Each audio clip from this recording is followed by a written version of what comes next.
पवन तेजी से अपनी बाइक को दौड़ाते हुए मैरिज लॉन की ओर जा रहा था।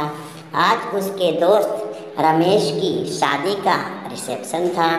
रमेश उसका बहुत ही गहरा दोस्त था और दोनों एक दूसरे की ज़िंदगी के कई राज जानते थे। आज उसकी शादी उसकी गर्लफ्रेंड रश्मि से हो रही थी और रश्मि एक बहुत ही खूबसूरत और धनी परिवार की लड़की थी।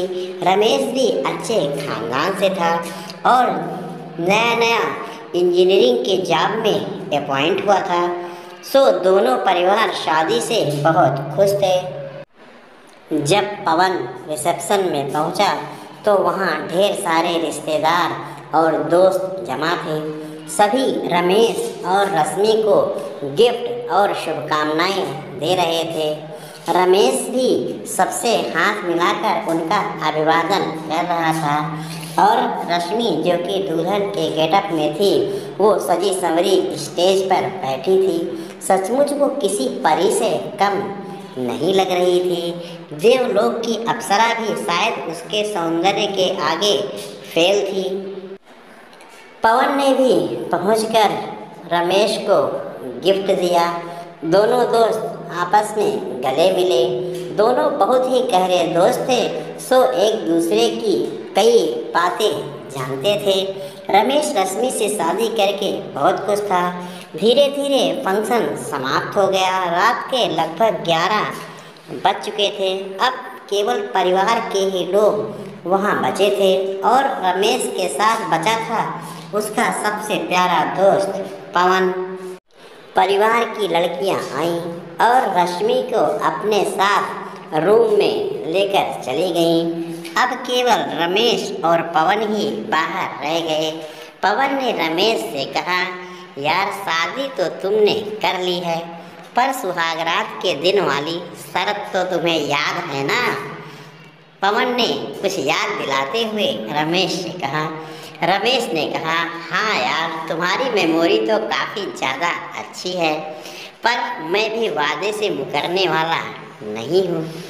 मैं तुम्हें इस बात की परमिशन देता हूँ कि जब मैं सुहागरात में रश्मि के साथ रहूँगा तब तुम बगल वाले कमरे में रहकर हमारी बातें सुन सकते हो।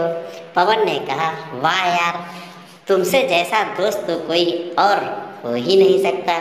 फिर क्या था, रश्मि और रमेश जिस कमरे में सुहागरात मनाने वाले थे उसके बगल वाला कमरा रमेश ने पवन के लिए तैयार करवा दिया। पवन उसमें आराम से बिस्तर लगाकर लेट गया। रात के अब 12:30 बज चुके थे। पवन बगल वाले कमरे में लेटा था और उसका मन यह सुनने के लिए बेताब था कि अंदर सुहागरात वाले कमरे में रमेश और रश्मि क्या कर रहे हैं। दरअसल रमेश रश्मि के पास अभी 10 मिनट पहले ही गया था और अंदर से कोई भी आवाज़ या उठापटक की कोई भी ध्वनि उत्पन्न नहीं हो रही थी। पवन अपने कमरे में लेटा हुआ बोर हो रहा था। उसने अपने कान साथ में जुड़े हुए दरवाजे पर टिका रखे थे। दरअसल दोनों कमरों के बीच में एक लकड़ी का दरवाज़ा था जिससे आवाज़ एक कमरे से दूसरे कमरे में आसानी से जा सकती थी।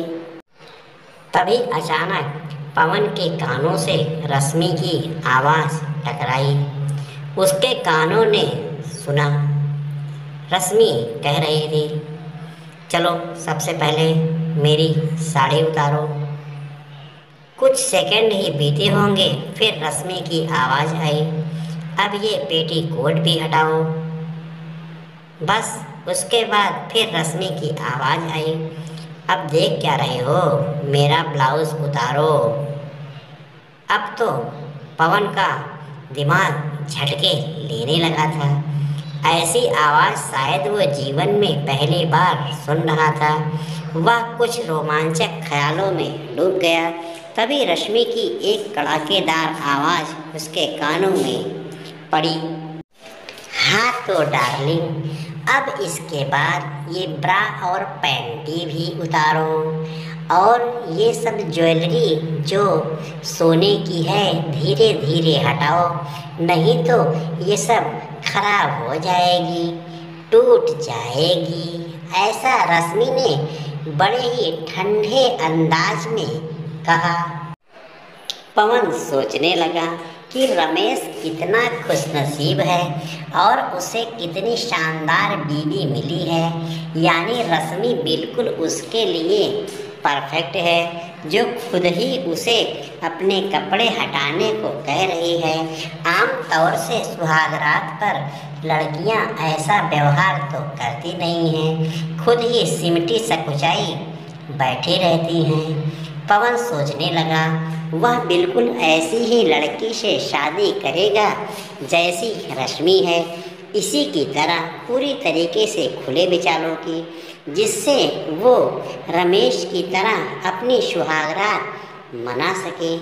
बस इन्हीं सब ख्यालों में पवन मज़े ले रहा था। तभी अचानक रश्मि की एक कड़ाकेदार आवाज़ उसके कानों से टकराई। देख क्या रहे हो डार्लिंग, अब जरा जाकर अपने चेहरे को साफ करके बाथरूम से आओ। और हाँ, खबरदार, आज के बाद जो कभी मेरे कपड़े पहने तुमने और मेरा मेकअप का सामान भी कभी इस्तेमाल मत करना। रमेश बिना कुछ कहे बाथरूम में चला गया होगा, क्योंकि बाथरूम से पानी गिरने और रगड़ रगड़ कर कुछ धोने की आवाज़ आ रही थी, जो पवन सुन रहा था। तो इसका मतलब यह था कि रश्मि रमेश से कुछ रोमांचक काम नहीं करवा रही थी। वास्तव में अब सारा माजरा पवन के समझ में आ रहा था कि रश्मि के कपड़े रमेश ने पहन रखे थे और रश्मि उन्हीं कपड़ों को उतारने के लिए रमेश को डांट रही थी। यह सुनकर पवन के दिमाग में बवंडर उठने लगा। तो क्या इसका मतलब रमेश के बारे में वो कम जानता था? क्या रमेश एक क्रॉस ड्रेसर था? अर्थात रमेश ऐसा आदमी था जो खुद महिलाओं के वस्त्र पहनता था और आज सुहागरात वाले दिन भी वह अपनी इस आदत को कंट्रोल नहीं कर सका। दोस्तों, कहानी आपको कैसी लगी कमेंट बॉक्स में ज़रूर बताएं और कहानी का अगला भाग ज़रूर देखें, जो एक दिन बाद ही आप लोगों के लिए मैं अपलोड करूँगी। धन्यवाद।